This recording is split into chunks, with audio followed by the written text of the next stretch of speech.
drugs, or ideas, what you consume influences who you become. On the Mind and Matter podcast, we learn together from the best scientists and thinkers alive today about how your mind-body reacts to what you feed it. Before starting Mind and Matter, I spent 10 years in academia doing scientific research. I got a Ph.D. in neuroscience where I focused on neuroendocrinology and the neurobiology of behavior, and before that, I specialized in molecular, developmental, and evolutionary genetics. I use my scientific background to help parse and translate the information that guests share on the podcast. In addition to the podcast, I write long-form written content inspired by the show where I integrate what I've learned across episodes. I also have a free weekly newsletter where I provide you with upcoming guests, share links, and provide commentary on scientific studies and research that I'm reading, and more. Visit mindandmatter.substack.com to find all of my content. This episode is ad-free, and I rely on my audience to support my efforts. If you're getting value from this content, please consider becoming a paid subscriber to the Mind and Matter Substack. For just $5 a month, you'll get early access to episodes and other content, full episode transcripts, and I'll prioritize answering your questions in emails and the comments sections. You can also support me by checking out the links in the episode description to my affiliate partners who make various health and wellness products that I use and enjoy myself. You'll receive a discount and help support the podcast that way. And if you want the benefits of a paid subscription, but it's not in your budget, simply sign up for my free weekly newsletter, send me an email, and I'll give you a complimentary paid subscription. Word of mouth is the best way to help the podcast grow. So if you like what I'm doing, please share your favorite episodes with family and friends. The purpose of the podcast is to provide you with information obtained largely from primary sources, the people doing the research and producing new knowledge. This content is never meant to serve as medical advice. And with that, enjoy the episode.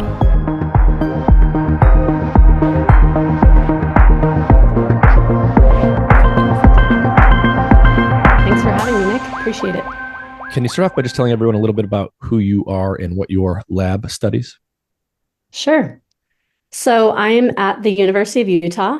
I'm in the Division of Microbiology and Immunology in the Department of Pathology. And my lab is interested in the interaction between the commensal microbes that live on your body and the immune system. And we're really interested in how these organisms promote health. So I think a lot of people, when they think about microbes, they think about disease, they think about pathogenesis. Of course, they equate microbes to the pandemic. They're always just thinking about getting rid of microbes. But we think about microbes in a very different way. We think that there's a lot of microbes that are present on a healthy body.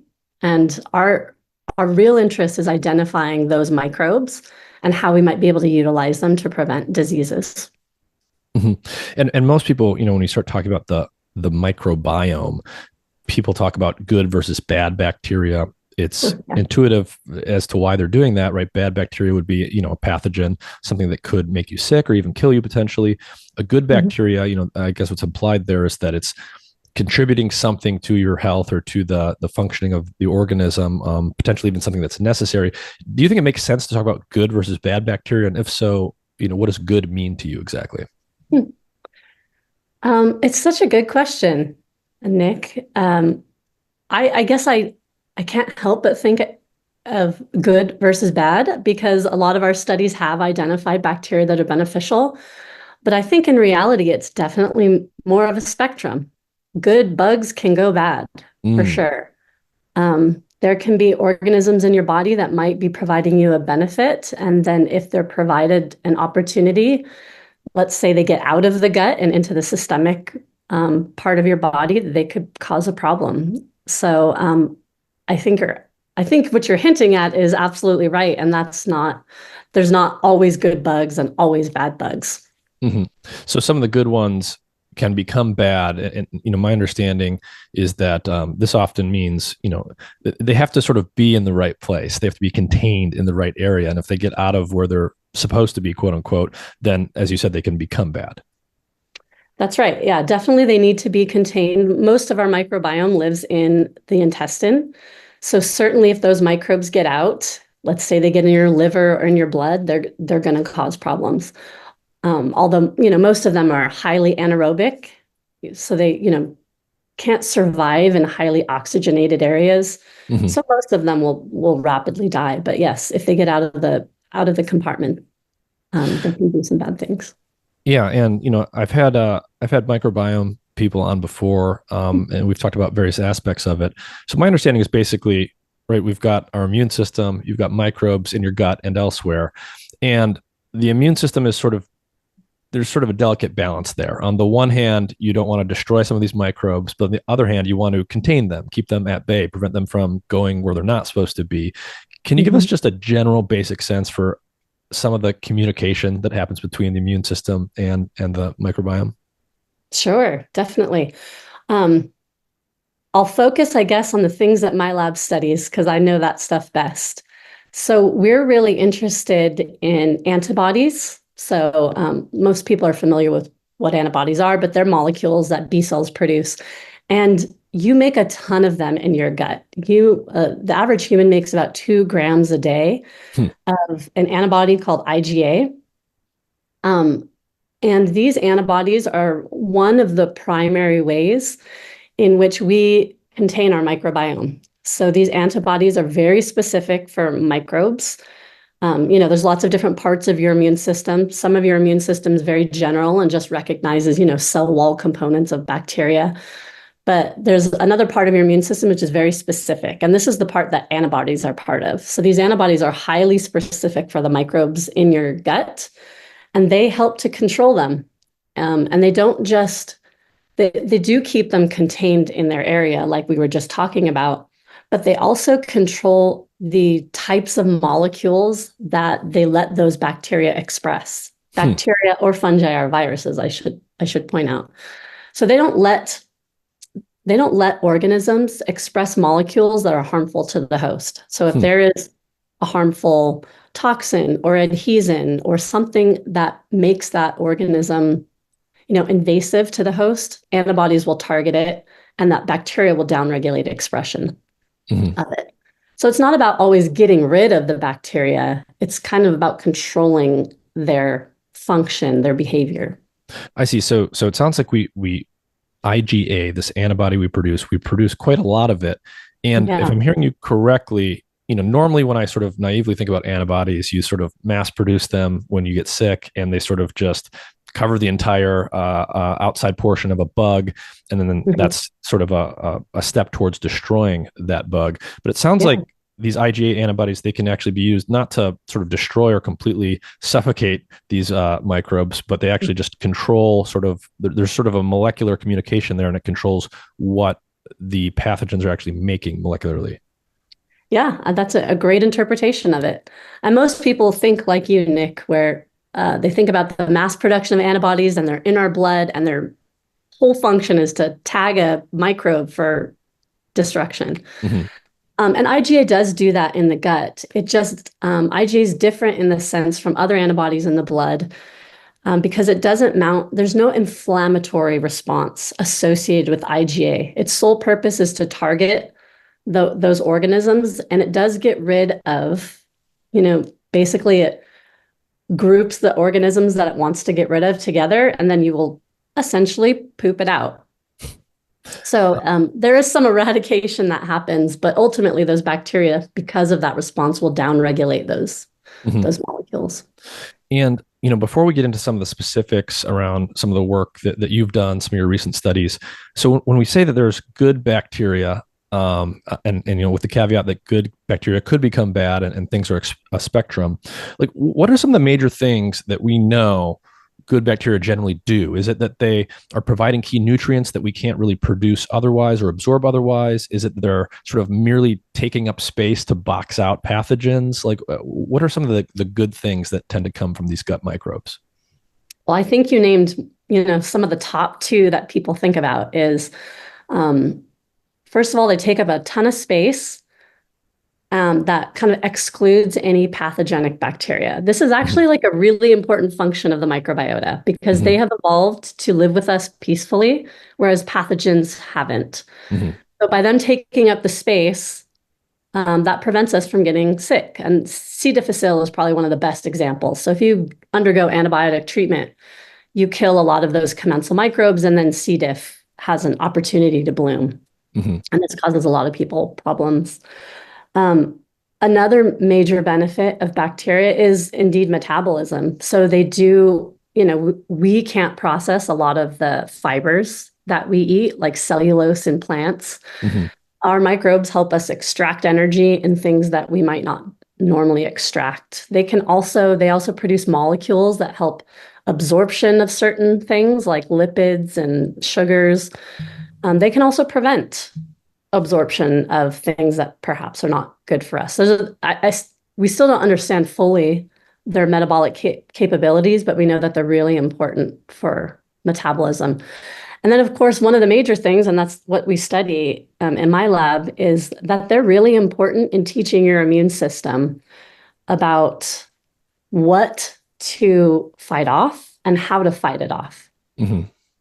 So in our lab, we use germ-free mice, which maybe you've had previous guests talk about, but these are mice that have no microbiome of their own. And if you infect these animals with any sort of pathogen, they basically just die and it's largely because their immune system hasn't been taught how to fight off that pathogen. So it's like really important for our immune system maturation. Yeah. So the immune system has to be trained across development in order to function properly and effectively at getting rid of pathogens. You're saying if you create animals that don't have a microbiome, basically, there's no bacteria living inside of them or other microbes, their immune systems just don't learn how to function properly. That's right. Yeah. So if you compare their immune system to that of a normal animal with a normal microbiota, they're missing a lot of immune cell populations. Or the immune system populations that are there are very naive, or they're, reduced in number. So it's a really important thing our microbiota does, is to teach our immune system. And when you say germ-free animals, how are you making these? Is this like a genetic thing, or do you have to give them lifelong, antibiotic treatment from birth? So so we don't antibiotic treat these germ-free animals. They basically live in these little bubbles. And you have to be very careful about the food you feed them. And we just have to keep them in the bubbles and only give them, sterile food. The way the original germ-free animal was created was that you had to do a C-section of a pregnant mouse mother. And then those babies, they're like beads on a string. So you basically plop them in a little sterile solution, and then you place them in this bubble. And then you take them out of their sac, and someone had to hand feed the first germ-free mice ever made. Because there was no mothers in the. Wow. So a couple of things here, like this is just sort of a lineage that's been going forever like this since people made it. Yes. So now there are facilities around the country that maintain these animals germ-free. Wow. And anytime you want to you can rederive any animal germ-free, and you just have to take it through this process. But now you can use the germ-free moms that are currently in the bubbles as surrogate mothers. Yeah, yeah. And I don't necessarily know if this is your area, and I don't think we'll go into this too much, but I want to ask because it's interesting. So you said, when these mice were created, a C-section is done, the little developing mice were taken out. One thing that's kind of implied there is that the microbiome they would have come from the birth process. It would have been seeded by the mother to a large extent. Can you talk a little bit about that? Is that basically how the microbiome of most animals gets started? Yeah. So at least in mammals, that is the case. You're fairly sterile when you are born. There's contention as to whether there's microbes in the placenta and things like that. But you're basically sterile when you're born, and you acquire your first seeding is really through the birthing process. So through the mom's vaginal canal is where you're really seeded with your microbiome. Now, if C-section babies often have a very different microbiome than a baby that's born via a vaginal birth. And then as you grow up, you acquire microbes again from your mother. You'll get some from your, father and siblings, and then your environment. But really that first seeding is from the initial birthing process. And do we know it sounds like there's quite a big difference between babies born naturally, passing through the vaginal canal versus those born via C-section. I was a C-section baby myself. Do we know anything about humans, how those two populations differ? Yeah, there's a lot of epidemiological studies done on this. Um, Babies that are born via C-section tend to develop more autoimmune disease later. Interesting. I have an autoimmune condition. Yeah, I'm sorry to hear that. it's minor. And maybe later we can talk about some of the stuff we're doing with early life development. Yeah. But that is one of the major things that is different with babies that are born via C-section and via vaginal birth is that they develop things like IBD. Yeah. Another disease that the tendency is that if you're born via C-section, you have a higher chance of developing that later. So, and I guess if we sort of put that together with what you said about the germ-free mice, if germ-free mice don't develop a very effective immune system because they completely or largely lack a microbiome, I think, if you compare the C-section babies to the natural birth babies, it would imply at the very least that their immune systems get trained up in a different way. And perhaps this is related why you see these things with autoimmunity. Yeah, that's right. I think, I said those microbes are really important in training your immune system to fend off a pathogen, but the microbes are also equally important in teaching your immune system when to not respond to things, including like your own tissues. Yeah. Really what autoimmune disease is when your immune system is inappropriately recognizing your own tissues. Yeah. So microbes are important in that. Yeah. If I had to guess, I would guess that a natural birth results in a microbiome that's probably more dense and diverse in composition. Yes and no. I don't know if the studies are clear on that. I think it's that the microbes are very different. Just so different. Okay. Yeah, when you're born via, a vaginal birth, there's a lot of lactobacillus that you're introduced to. There's a lot of, Candida that you're introduced to. Whereas if you're born via a cesarean birth, then you tend to have more skin microbes. So I think you're not supposed to be exposed to those right at the moment yet. Yeah, I've even heard that babies born via C-section tend to have microbiomes that start to resemble the skin microbiome of the doctor, whoever delivers the baby.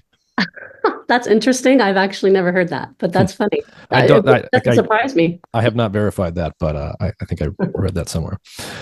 Okay, so like the composition of the microbiome obviously is very important for how the immune system gets trained up. It's natural to think how that would be related to things like autoimmune disorders or just your general ability to fight off pathogens.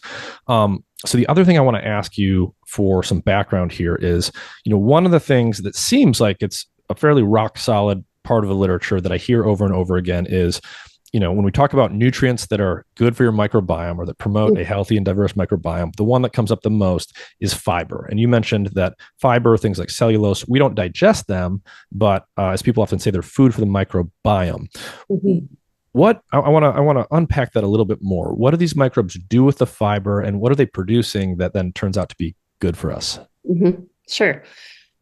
So this is not, I will disclose that this is not my area of great expertise. We don't study this a ton, but of course, it's one of the bigger things in the microbiome literature is diet. So the fiber there's lots of different types of fiber. So first I'll say that not all fiber is created equally, and not all fiber is going to be metabolized by the microbes equally, and not all fiber is going to have a benefit. So there's been a couple studies that I've seen where the fiber inulin, which is one of the ones that a lot of people will take, actually is really bad for certain diseases. It's good for some, but bad for others, based off of, how the microbes metabolize it and how it influences your immune system. But I think, one of the best metabolites that's studied because of fiber production is short-chain fatty acids. Yeah. I don't know if you've heard of these before, but everyone studies short-chain fatty acids. And these just seem to be globally good for you in that they induce an anti-inflammatory response. They can also act as fuel for your intestinal epithelial cells. So your intestine is lined with these epithelium. That's kind of one of the major cell types that creates a barrier between the microbiome and the host. And these short chain fatty acids are solely made by the microbiome, and they can be fuel for those intestinal epithelial cells and keep them, keep that barrier tight. Yeah, yeah.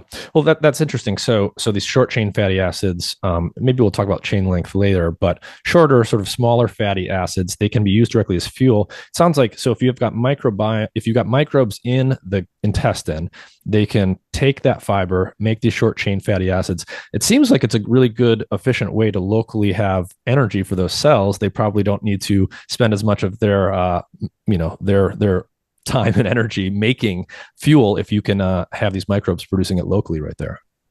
That's right. Yeah.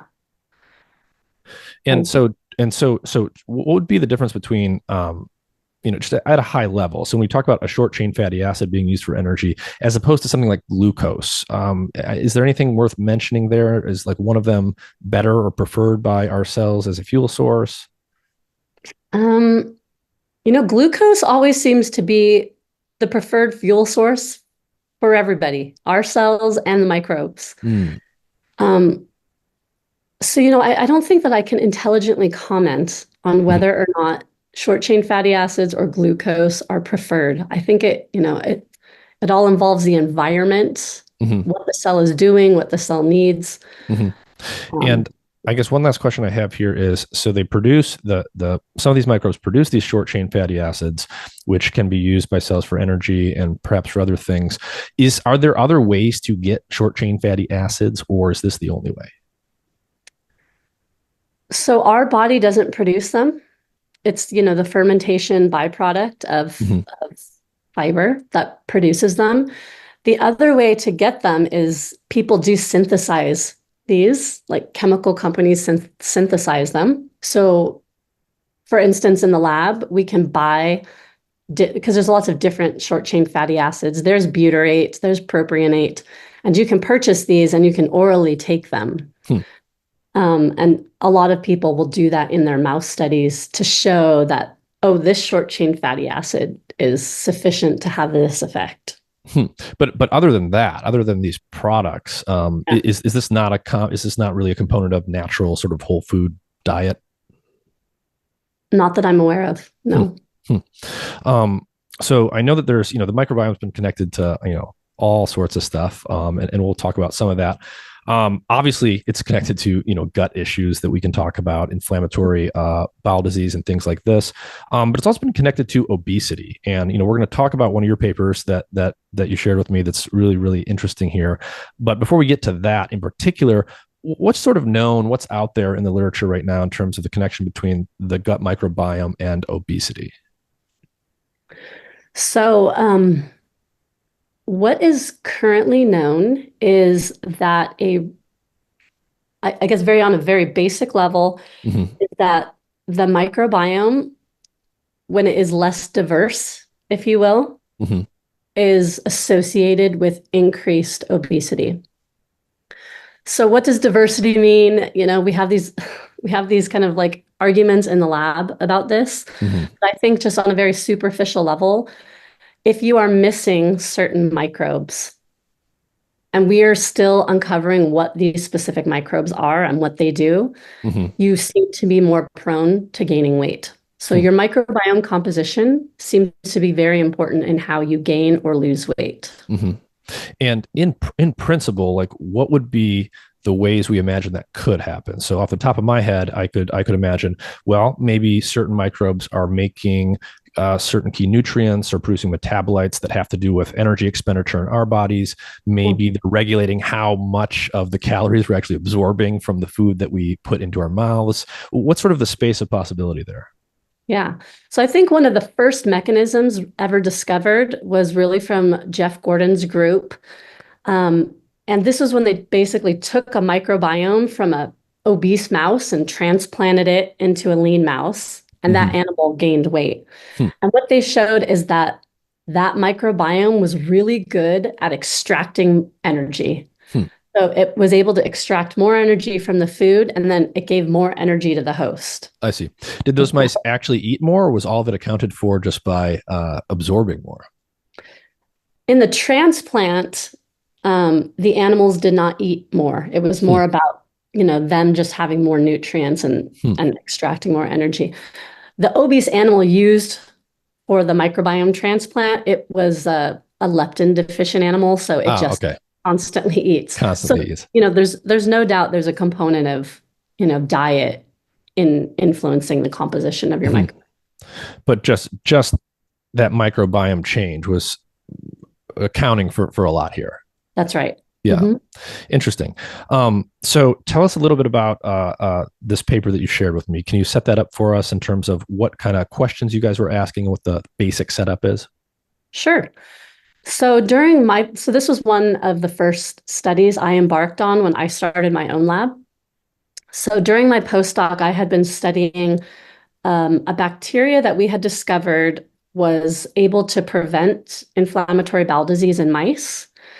And the mechanism by which it was doing that was inducing a T regulatory population, which is an anti-inflammatory cell. And that's how it was able to suppress inflammatory bowel disease.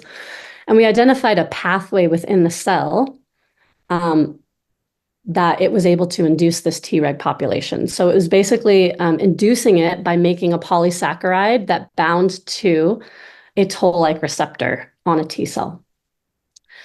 So and a toll-like receptor is one of these receptors in innate immune cells that's able to recognize many components of bacteria. So they're somewhat promiscuous. So these receptors are for sort of recognizing what is and is not a pathogen or a human cell.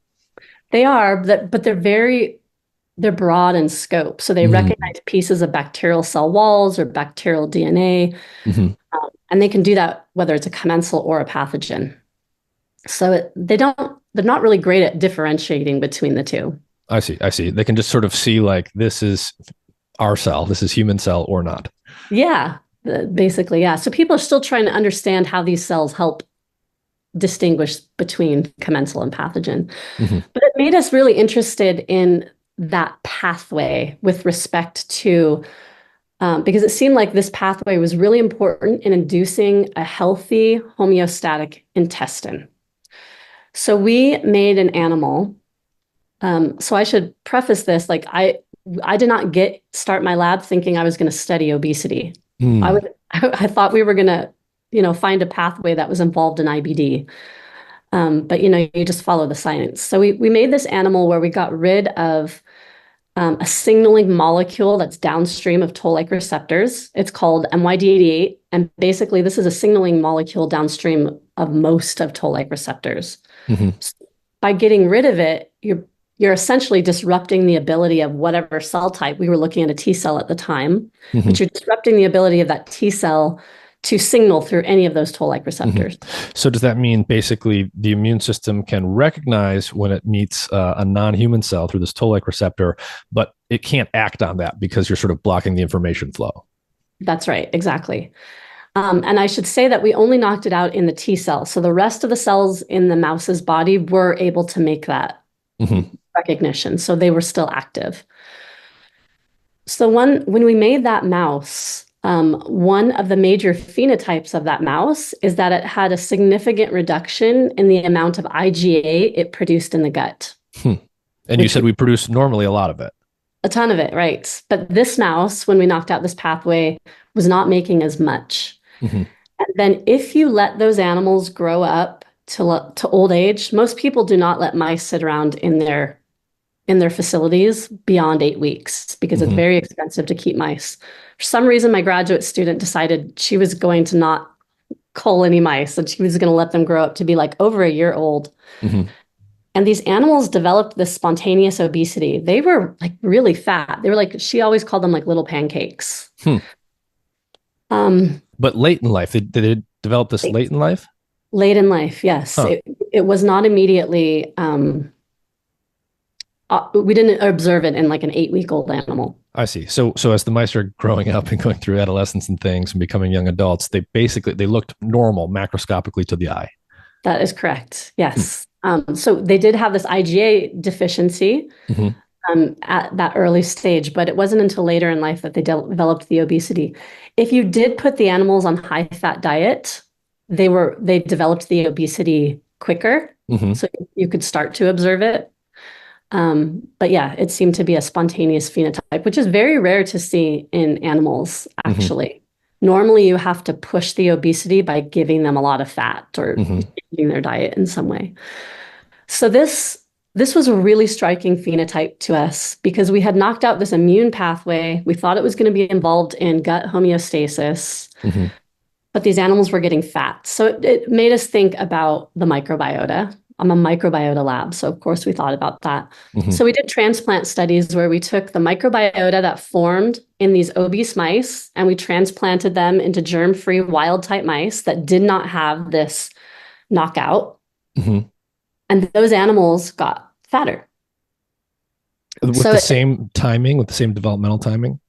No, they actually gained weight faster than these other animals. Okay.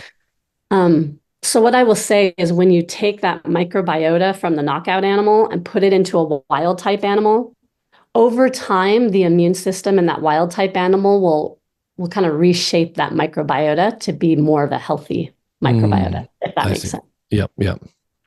And so in the genetically engineered mice that develop obesity in late age, did you characterize sort of how that's developing in terms of, are they expending less energy? Are they eating more? Or does it appear to be one of these things where they're just absorbing more from what they do eat? Yeah, so we did all of that characterization and the animals didn't eat more. So they were eating the same as the wild type animals. They were not expending more or less energy than wild type animals. The major difference seemed to be that they were not absorbing lipids as well. So there were more not absorbing them as well. Not absorbing them as well. Yes. So there was more left in the stool that would be excreted. Oh, I'm sorry. The knockouts. The knockouts were absorbing more. The wild type. Okay. I was going to say. I said that backwards. So that was. So basically, they're pulling more fat out of the food and absorbing it into the body. Yes.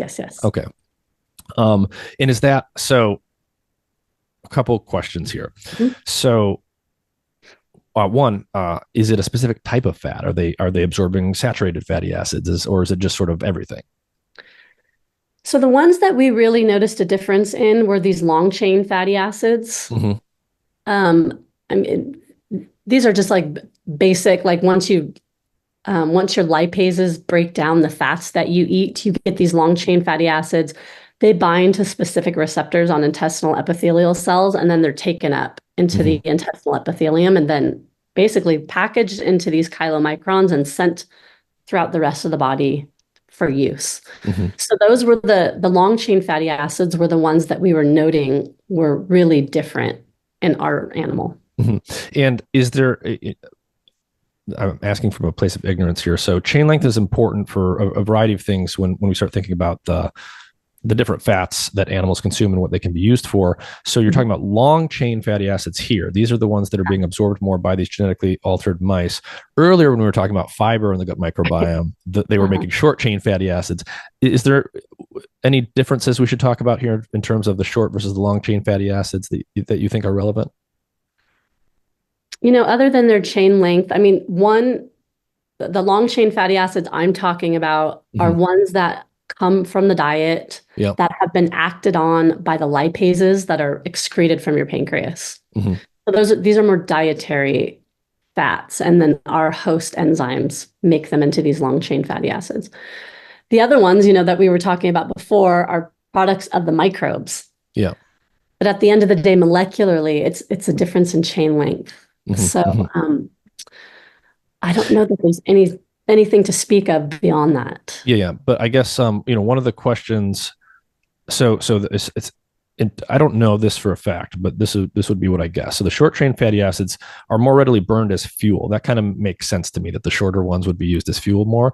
And then the longer ones, are they just more apt to be used for energy storage? And then maybe this is, I see where you're going with this. Yeah. So short chain fatty acids can be absorbed more readily by an intestinal epithelial cell and used right then and there. Yeah. Long chain fatty acids tend to bind to receptors on the surface of the intestinal epithelial cell and then taken up and then delivered to the rest of the body. So I guess what you could say is short chain fatty acids are maybe used more locally even Yeah. though they are delivered throughout the body as well. Whereas the long chain fatty acids are packaged up and then sent to the rest of the body. So These long chain fatty acids, they're not just a repository for energy. They can act as signaling molecules, it sounds like, and that's right. and they just need to sort of be processed more before they can be used. Yes, that is correct. Okay. So what comes next? You've got these genetically engineered mice. They get fat in late age. They've got this interesting immune phenotype that you've engineered into them. What comes next here? So the next question to us is, well, I guess there's two, but here we know it's a microbiota driven obesity. So one of our initial questions was, what microbes are driving this obese phenotype? So I think normally when you do these experiments, you're looking at the obese mouse and you're asking questions about, well, what microbe is there that's making them obese? Because that's generally like what pathogenesis people think about, like what microbes there causing a disease. And we did do those studies. We looked, and there was nothing that really jumped out at us too much. The one thing we really noticed was different when between the knockout and the wild type animal is that the knockout animal seemed to be missing a group of organisms within the Clostridia. That was the biggest difference in the microbiota that we noted, is really microbes missing in the knockout. I see. So these animals don't have certain Clostridia bacteria. That's correct. And what do we know about those bacteria? Like, what's our baseline knowledge there? Are they doing something in particular that's important? So at that point, we knew that some members of Clostridia could induce Tregs.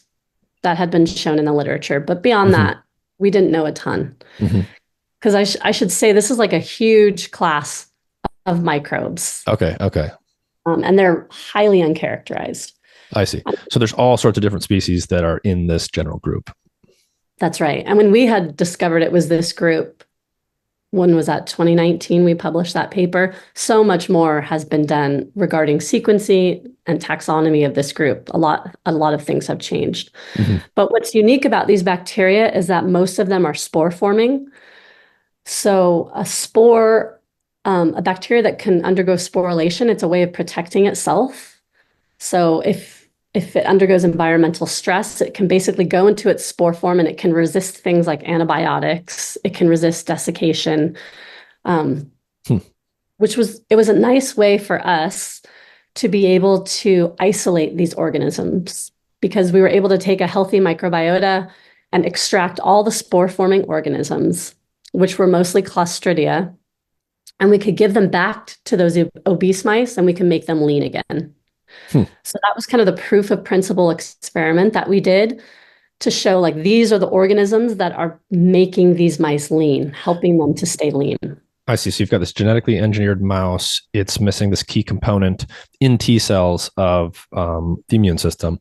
And they get fat in late age and they seem to be missing certain bacteria, but then you can give them the bacteria and it reverses the obesity phenotype.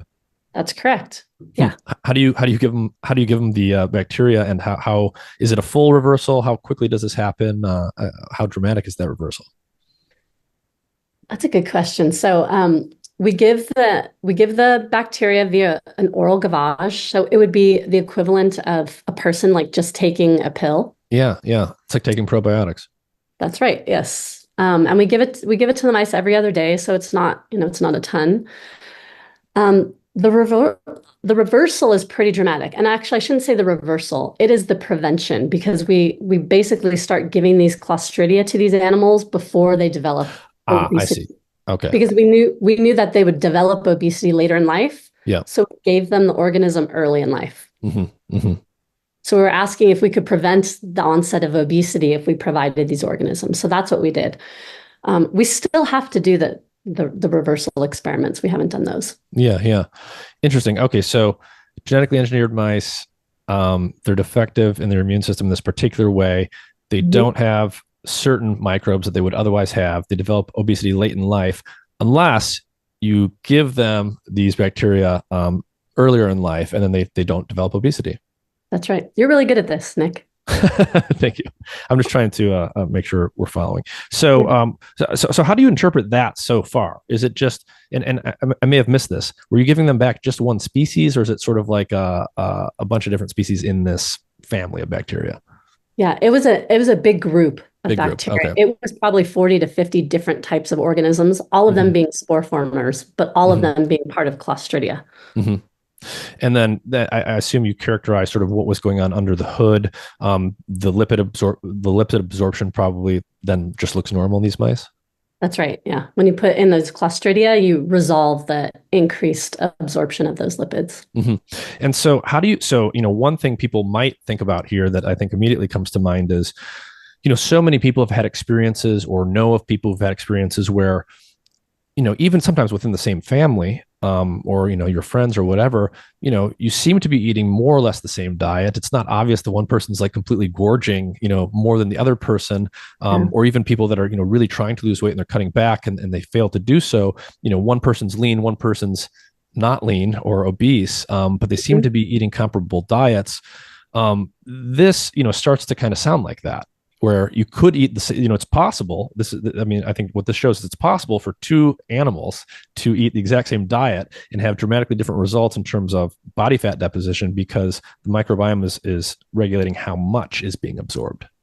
That's right. That is exactly right. And I think it's still not a very popular thing to say because Mm-hmm. most people think it's, energy in, energy out. Like what you eat, if you expend the energy, you're going to be thinner. But what you just said is right. We just showed two animals they ate the exact same. They did the same movement, but one got obese and one didn't. And it was Mm-hmm. all based on the types of microbes they have.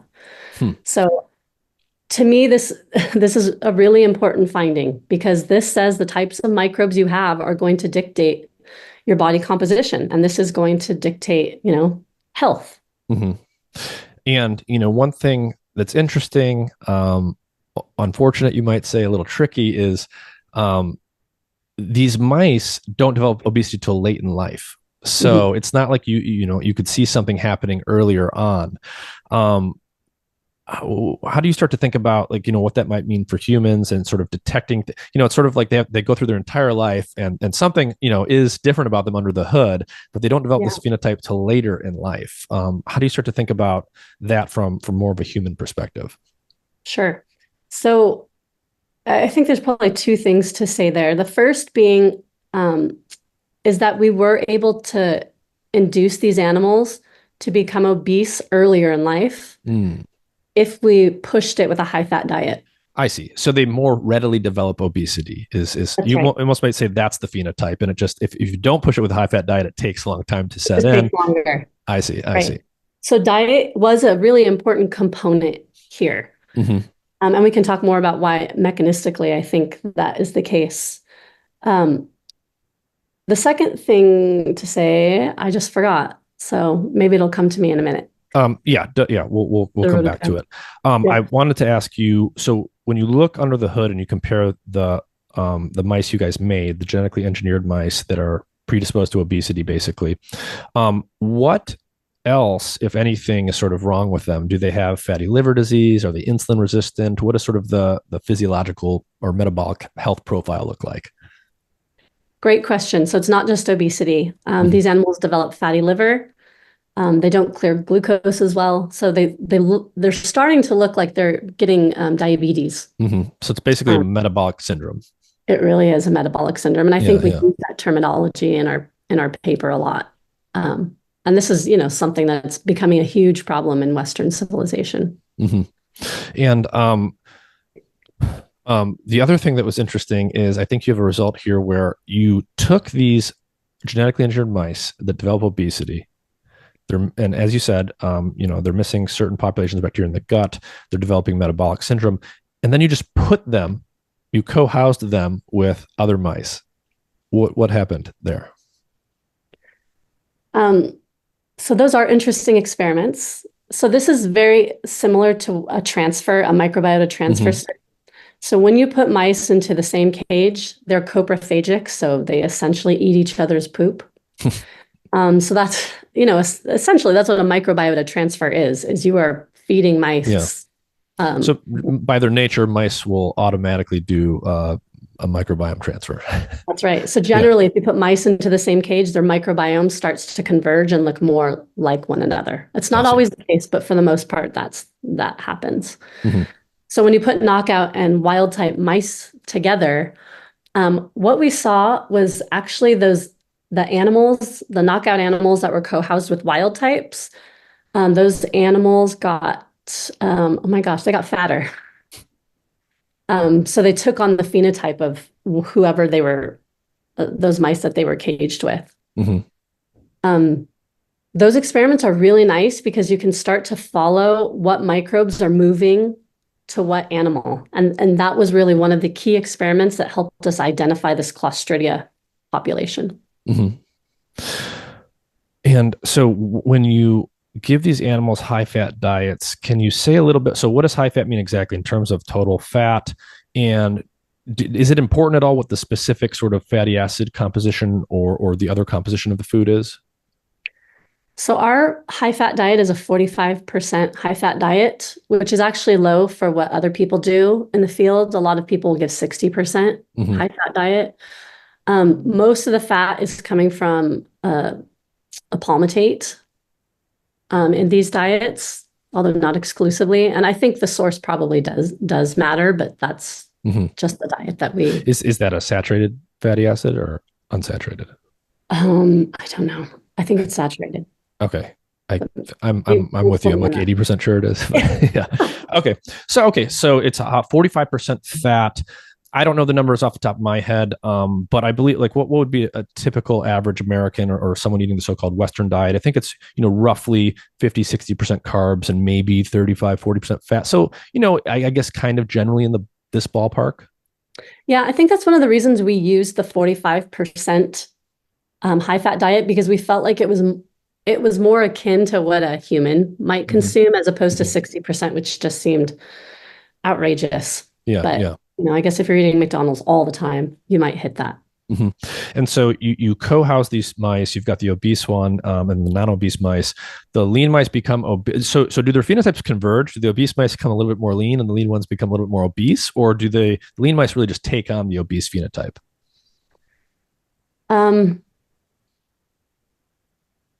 The lean mice take on the obese phenotype. It was not a convergence, which I thought it would be. Yes. Yeah. So, what do you have any thoughts on like why that might be, or is that mysterious at this point? Yeah. So I think what was happening, and again, what I said before is that these experiments were one of the critical ones to tell us that, help us identify who the important microbes were. So, because what you do is you sequence prior to the co-housing experiment, and then you sequence after the co-housing experiment. And what this does is it really helps you because the microbiota is incredibly complex. So we're always asking questions about, who is it? So when you do these sequencing experiments, then you can identify the key microbes. So what we did is we could find the microbes before and after transplant, and you could see the Clostridia. You could see those Clostridia moving around, and wherever the Clostridia were, the mice were lean, and wherever they were missing, the mice were fat. So that's what really highlighted who was important here. Yeah, and it's also kind of a convenient or like optimistic type of result in the sense that, okay, you're showing that you can basically prevent a phenotype by just introducing the right bacteria. You can do this orally. Obviously, people not just in the scientific world, but out in the rest of the world, probiotics are a big thing now. There's lots of marketing around these things, but the implication is that something like this could work in principle. If you take an oral pill that contains the spores of the right bacteria, at least early enough in life, that can, at least in these mice, be sufficient to prevent the onset of something like obesity. That's right. And so we have a study that's in review right now, because I told you that these Clostridia were like 40 to 50 different organisms. That's really hard to grow that up, put it in a pill. Yeah. So we've been really interested in identifying like who is the member of this consortia or members who are really driving the lean phenotype. Hmm. Because just as you said, it seems like a really great way to just stay lean is to just make sure that you have the right bacteria. Hmm. And we've identified one particular species in that group that's driving most of the lean phenotype. Hmm. And we can purify that organism out and give it to mice and make them lean. Hmm. So this is really exciting to me because now we can also go and look at the microbiomes of humans, because there's a ton of studies that characterize the microbiomes in humans. Hmm. And if you look at humans who are obese or have type 2 diabetes, this particular species is missing. I see. So it really makes us feel like, what we're finding in mice might be applicable to humans. I see. Yeah, I was actually going to ask that next. I think is how much does the microbiome of mice match humans? But it sounds like, at least for this species, like this is we both have this in our microbiome. We can both be missing it, and there's at least a correlation between not having it and being obese in humans. That's correct. Right. Hmm. And so, is that like coming up next, or is someone going to test this in humans? We are trying, yes. It's a little bit trickier to do these types of things in humans because you have to grow up the bacteria to a certain like cleanliness level. Right. And I think one of the tricky things here is, well, so if we go back to the question of reversing the phenotype versus preventing the phenotype from developing, you were able to prevent it from developing by giving mice the right bacteria, throughout their life. The question is, can you, if you do the experiments where you reverse it in adulthood, that would imply that maybe something like that could work in humans. If that didn't work in the mice, then you've got a greater challenge, because you've got to somehow detect that people are deficient in these bacteria early enough in life, and then supplement them with it before they ever develop obesity. How are you sort of thinking about all that? Yeah, and this goes to the thing that I forgot to say earlier, because you asked me, like, how do you parse out people who might be more prone to developing obesity or not? Yeah. I think if we can identify the specific bacteria that are really driving the phenotype, kind of like what we're doing now, it's really easy to detect these bacteria, various molecular methods, PCR, for instance, in people's stool. And one could imagine you eventually will get to the place where people are sequencing their microbiomes, let's say, when they're younger, and asking, like, am I missing this microbe that will make me lean? And if so, then you could say, I'm going to supplement myself so that I can prevent late onset obesity. Yeah. So I do think that as we progress on in this field, that you'll be able to make these types of predictions by looking at the microbiome early in life to see what you have and yeah. So I guess technologically, it's now feasible that at some point, if humans organize themselves, our healthcare system in the right way, you go in for your yearly checkup. Maybe you get some blood work done to look at your lipids and things like this. This tells you, about your cardiovascular disease risk and other things. But maybe you also get your microbiome checked, and we can see, okay, the 6-year-old actually is missing the Clostridia or whatever species that we think should be there, and then you can supplement accordingly. Yes, I think that this is like one of the futures in clinical practice, is that we're going to, a lot of people are sequencing their genome to see what genes might predispose them to different diseases. I think eventually we're going to be doing the same with our microbiome. We're just still at the stage of trying to figure out what bug's doing what. Yeah. And so in your experiments, obviously, you've got all of these tools and these experimental conditions that you guys can engineer in mice. And this allows you to, start figuring out mechanisms and doing all the work we just talked about. When you think about sort of naturalistic obesity, let's call it, in humans, we're not engineering humans to miss, a component of toll receptor signaling. We're not doing like things like that.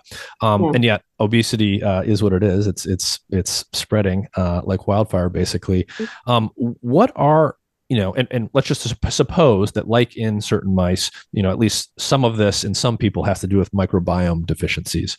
What are the plausible sources of those deficiencies in humans? Is it the way that humans are born? A lot of people born from C-section versus vaginal birth. Is it the use of antibiotics in early age? How do you start to think about what could be disrupting, what's plausibly disrupting the microbiome in humans? I think the two easiest answers to that question are going to be diet and then antibiotic use early in life. So some of Marty Blazer's work has shown that if you treat animals with antibiotics early in life, you can even remove those antibiotics and let them grow up. Mm-hmm. The animals that saw antibiotics more readily got obese. So merely giving animals, mice in this case, antibiotics early in life, taking it away, everything else is normal, they're more prone to obesity. That's right. And that could be because what that suggests is because you're deleting some specific bacteria. Mm-hmm. Diet is also another major one. I don't think we fully understand how diet regulates the composition of our microbiota, but going back to this bacteria that we're studying that prevents obesity, we have found that if you give the animals a high-fat diet, this particular microbe actually cannot colonize the gut anymore. And then if you try to grow it up, if you take it into the lab and grow it up in a high-fat diet media, that animal, or I'm sorry, that microbe can no longer grow. I think microbes the fats can be toxic to some microbes. I see. Yeah. And that makes sense in principle. Like, as we mentioned, these fatty acids, fatty acids aren't just a source of potential energy. They're signaling molecules. They Right. have information they can stimulate in cells.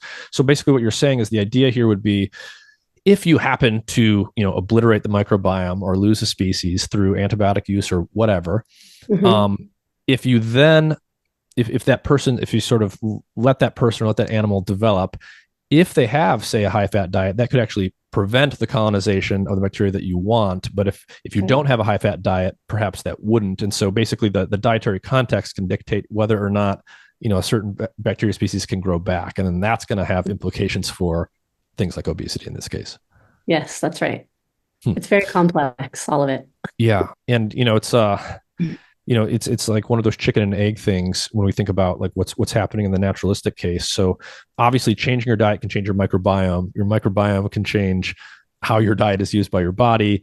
So like how readily, like, do you think it's feasible, or do we know, for example, that, let's say someone is eating a high fat diet and they have for most of their lives. If you change the diet, in a fairly dramatic way, is that a reliable way to change the microbiome, or can the microbiome sort of get locked in a way that's really hard to change? Well, I certainly think that if you're on a particular diet for a long time and you're not allowing colonization of those organisms, they're not going to magically come back. So I think you would have to do something along the lines of changing your diet and then reintroducing the microbes that you've lost. You would have to do both for sure. Because I do think, as you said, the microbiome can get locked in, so to speak, because only so many colonize.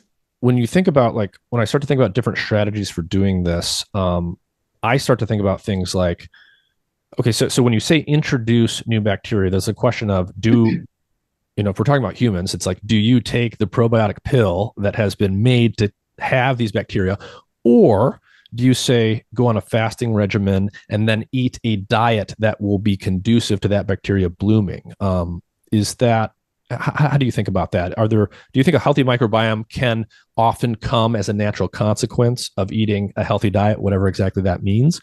Or are we going to need to really like put bacteria spores in a pill and do it that way?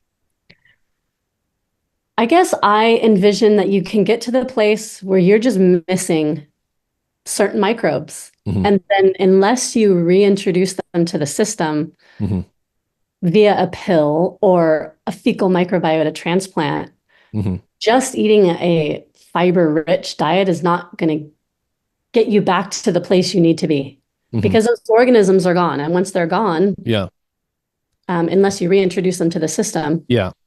If the origin of these Clostridia bacteria in this case is not dietary, Right. Like, let's say, like, I don't know, do they come from like the vaginal microbiome? And, after you're born, you're only born once, so you don't get a second chance to seed your microbiome. So maybe you need to introduce them explicitly. Do we actually know what the origin of these bacteria were that you were studying? So these organisms aren't necessarily from the vaginal tract of Mhm. mom. These probably get seeded later. I mean, again, this field is still in flux. We're still Yeah, yeah. learning where you get all these organisms, but you really only find them in the intestine of humans. Hmm. So it's not something that's getting introduced by food. It's got Mhm. to be getting introduced via your interactions with your family or humans. Mhm. Mhm.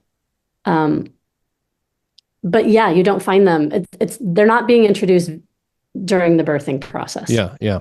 So, obviously we talked about germ-free mice and giving mice antibiotics early in life that can predispose them towards obesity. How do Mhm. you, just as a human, not necessarily as a scientist, I'm sure at some point you're going to have to take antibiotics. I'm sure if you've got kids, they either have taken antibiotics when they got really sick, if they really needed it, or they might have to in the future. If and when those things happen in your life, how do you think about managing your life subsequent to the antibiotic use, given everything you know about the microbiome? Yeah, it's a question I get quite a bit. Right now, most of, if not all of the probiotics that are available for people to purchase are a very narrow spectrum of Mm-hmm. our microbiome. They Mm-hmm. are lactobacillus and bifidobacteria. These are like the organisms you get in your yogurt. Mm-hmm. Um, it's kind of shocking, really, that the probiotic industry hasn't expanded beyond those organisms. But those Hmm. organisms in an adult gut are very minimal um, type of microbe in your gut. Hmm. So they're probably just easy to make and manufacture. Right. Yeah. They are, and they can withstand oxygen. Mm-hmm. Some of these other microbes, you're going to have to grow them up in a very strict anaerobic environment. I Mm-hmm. think they're just going to be harder to manufacture, which is probably why we don't see them on the market yet. Mm-hmm. Um, so I don't think right now, if we have the right tools to restore our microbiome the way that I would like to restore the microbiome after, Mm-hmm. let's say, an antibiotic exposure. Mm-hmm. But with that said, for instance, you know, one thing that they're doing is kids who are born via cesarean section, they're now swabbing the mom's vaginal tract and colonizing the baby with that. Hmm. That's not something that was done, when I was born, probably when you were born. This is something that's fairly new. So Yeah. people are starting to think about more natural ways of replacing the microbiota if we have to do some of these things. Like, some babies just have to be born via cesarean Right. section. Right. Yeah. Yeah. Um, High fiber diets, right? This Yeah. is Yeah. what I eat, a lot of fruits and vegetables to ensure that I'm feeding my microbiome correctly. Mm-hmm. And I'm not sure if this is your area, but I do want to go back to some things you said at the beginning. So you mentioned, we talked about fiber as food for the microbiome and the microbiome producing short chain fatty acids. Two things I want to cover. So one is on the input side there. What fiber you're eating. You mentioned there's different types of fiber. Can you give us a little bit more of a sense for the different types and which ones are the fuel for short chain fatty acid production? Yeah, I don't think I'm going to do that question very good justice. Okay. Um, Only because that's not my area of expertise. Mm-hmm. If you ever But want to talk about that, you should invite Eric Martins onto your podcast. okay, that's a good tip. I'll look him up. But I guess sort of high level, there's different types of fiber. Not all fiber is created equal. That is correct. Yes, because I So think just because something says fiber on the nutrition fact doesn't mean it's going to be the one you might think it is. absolutely, that is absolutely true. Yes. Like I said, inulin is one that's well studied in the field. It's one that a lot of people can buy off the shelf. Mm-hmm. But there have been several studies, at least in mice, that if you give it to mice, those animals will be more inflammatory in their gut under certain circumstances. So I Mm-hmm. think this field just needs, certainly more research. Mm-hmm. So what are some of the other types of experiments that you guys have been working on in the lab? Is it mostly focused on microbiome and obesity? Or do you do other stuff as well? It sort of sounded like this was kind of a serendipitous direction you went in. Yeah, we work in a lot of areas because people at the University of Utah are just incredibly collaborative. So we have Mm-hmm. projects in cancer, We have projects in pancreatic development. We have projects in autism. One thing that might be of interest and pertaining to our conversation is the pancreatic development stuff. And this is because it involves an early life perturbation to the microbiota. So I can talk about that one because I think it might be of interest to you. Yeah. So I had a really wonderful postdoc in the lab. Her name was Jennifer Hill. She's now started her own lab. And she was interested in understanding how the microbiome could influence beta cell development. So beta cells are a cell type in your pancreas that make all the insulin in your body. Obviously, very important cell type. And it's also the cell type that gets destroyed in type 1 diabetes. So the immune system attacks these beta cells. What's interesting about beta cells is they don't replenish. Basically, they develop when you're very young. So within the first year of life, they undergo this very large proliferative event that sets the number of beta cells you'll have the rest of your life. Also, as we've talked about, the microbiome during early life, that's when you're the composition's in flux. Basically, after 3 years old, your composition pretty much looks like the composition you'll have for the rest of your life. So she was really interested in this early life event and beta cell development. So what she did is she set up this experiment where she perturbed the microbiota during 10-day intervals of the mice during their first 21 days of life. So she pulsed with antibiotics for the first 10 days, took them off, let them grow up to adulthood. She then did it for, another 10-day interval and then another 10-day interval. Took them off antibiotics, let them grow up. What she found was amazing to me, and it was a little bit scary, is that if she pulsed with antibiotics between postnatal day 12 and postnatal day 21, but not before and not after, those animals had significantly fewer beta cells when they were adults. Also could produce less insulin and could not get their glucose as well. So it's like that small window. Yes. Yeah. Basically ruined how their beta cells developed for the rest of their life. And so I guess the natural way to begin thinking about this, at least, is, okay, you give antibiotics at some window early in development. That's obviously going to wipe out a lot of the bacteria. Because the microbiome is involved in training up the immune system, that's going to affect how the immune system gets trained. And because something like type 1 diabetes is the immune system inappropriately killing these beta cells, it's very natural to think that there's a pretty straight line to connect here. Perhaps, yes. We were solely focused on beta cell development and not necessarily looking at the immune system effects. But we did identify that macrophages, which is an innate immune cell, which seeds the pancreas early in life. The microbiota during this early window was important for instructing those cells to go to the pancreas and enhance beta cell development. So the implications in type 1 diabetes we're still figuring out. We think that we've identified a specific microbe that positively influences this process. And if we put it into an animal prone to developing type 1 diabetes, you can get reduction in type 1 diabetes.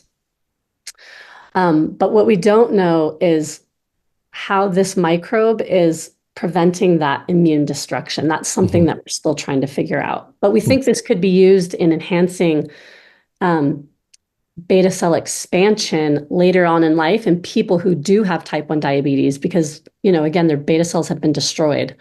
How are we going to replace them? We think microbe might do that. Yeah. But I mean, it sort of seems like a general pattern or theme with this and, considering lots of other stuff that, if you perturb the, there's multiple ways to say this or think about this. If you perturb the immune system at different phases of early development, especially either directly by creating genetically engineered mice or something like this, or indirectly via alterations to the microbiome. Yes. There are many different ways that things can be disrupted, whether that's beta cell function in the pancreas, or any number of other things we might talk, propensity to obesity, presumably even, development of the nervous system or the cardiovascular system or what have you. That's right. Yes. You're getting it. You're right. Yeah. What do you think, as as a scientist in this area, and did you say you have kids? I do. Yes, So two. yeah, and as a mother and stuff, how do you think about, it's a big, vague question, but we do lots of things in our lives, especially in our early lives, and in the newborns' lives, that are definitely disrupting or nudging the immune system in different ways that we probably don't fully understand. Hmm. Do you think that maybe we don't think carefully enough about that as a society? I'll just say it that way. Yeah, I think we're at a point where so my oldest child is 19, my youngest child is 3. Mm-hmm. I when I had my first child, I very much was in the mindset of I've got to keep this baby so clean. Like if her pacifier fell on the ground, I was Mm-hmm. cleaning it. Mm-hmm. I didn't want her to crawl around on the ground. Anytime she had a remotest earache, I was taking her to the doctor, giving her antibiotics.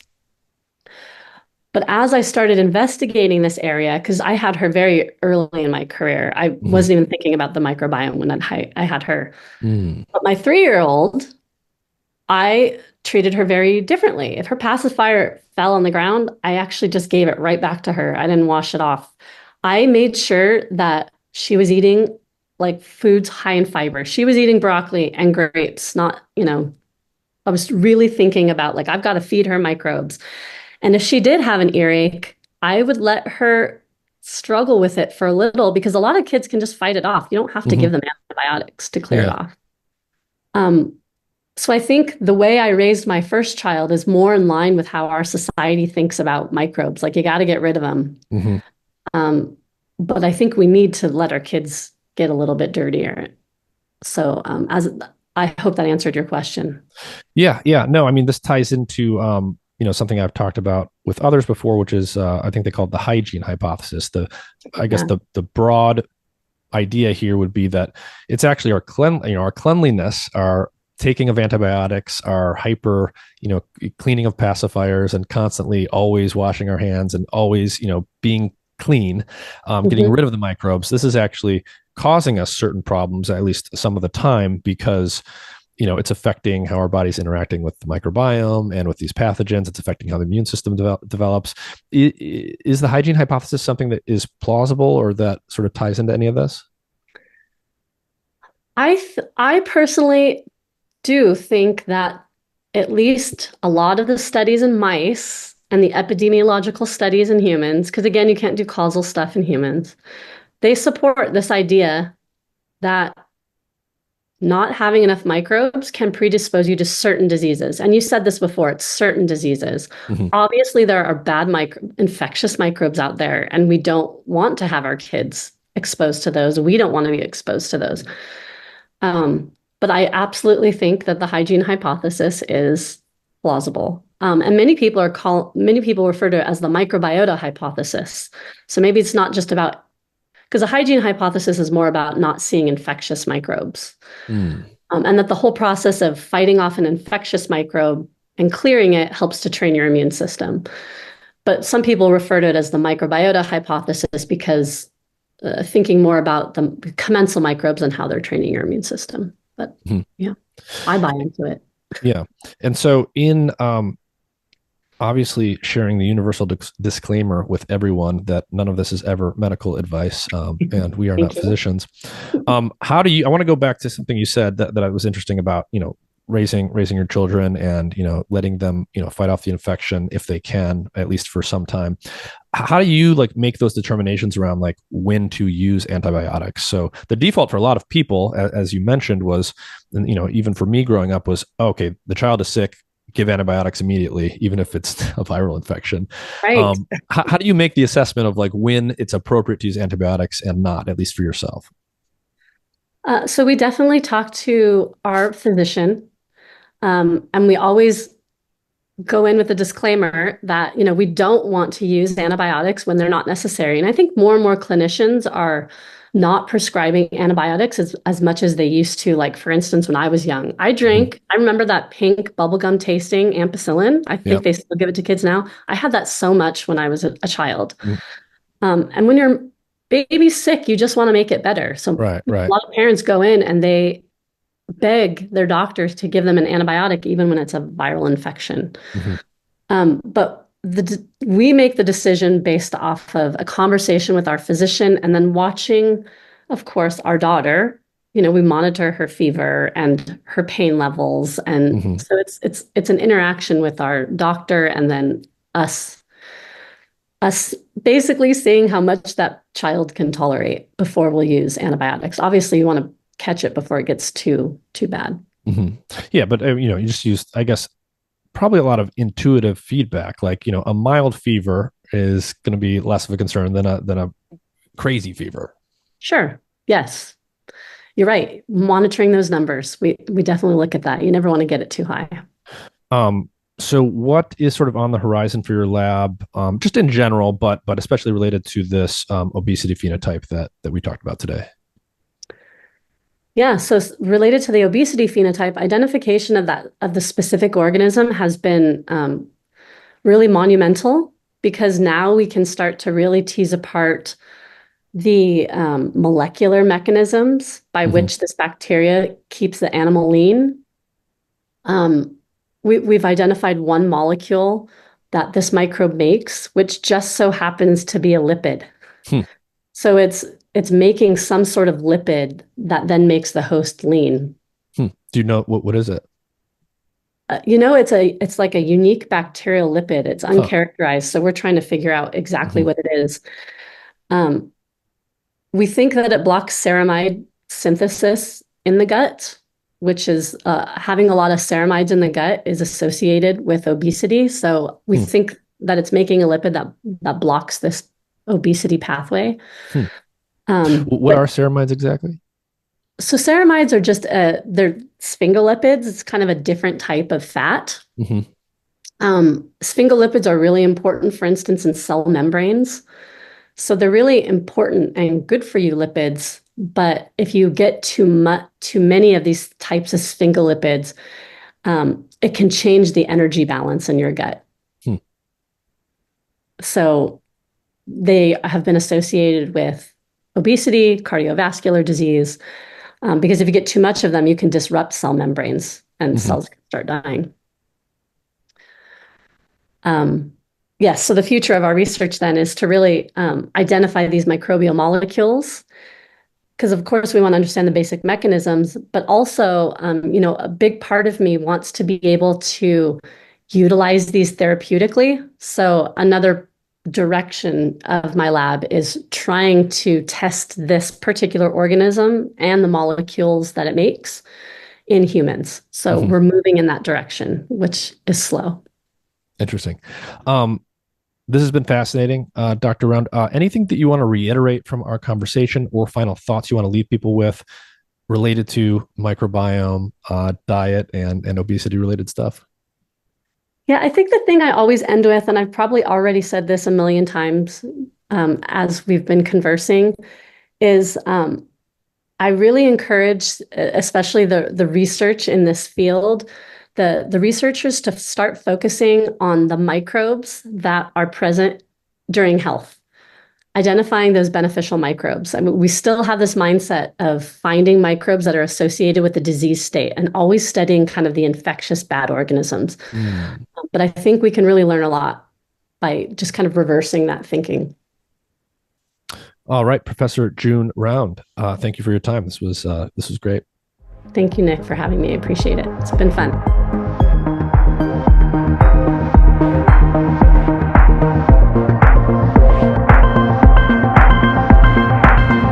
This episode is supported in part by Athletic Greens. Their main product, AG1, is a comprehensive and convenient daily nutrition product containing 75 vitamins, minerals, and whole food sourced ingredients with less than 1 gram of sugar per serving, no nasty chemicals or artificial anything. It's gluten and dairy free and compatible with paleo, vegan, vegetarian, and ketogenic diets. AG1 is a quick and convenient way to supplement your diet to help ensure your body is getting the nutrients it needs. It comes in powder form, and you can mix it it in water and drink it, or you can put it into a smoothie or a shake or something like that. I mix it into water and drink it, and it's super convenient. If you go to athleticgreens.com/mindandmatter, Athletic Greens will give you a free 1-year supply of vitamin D and 5 free travel packs with your first purchase. Their vitamin D product comes in tincture form, so you just take 1 drop each day. A large fraction of the population is actually vitamin D deficient, especially in winter months when we get less sun exposure. And vitamin D is super important for the proper function of the immune system and for a variety of other things. So visit athleticgreens.com/mindandmatter or click the link in the episode description. You'll get a free 1-year supply of vitamin D with your first purchase. Hey everyone,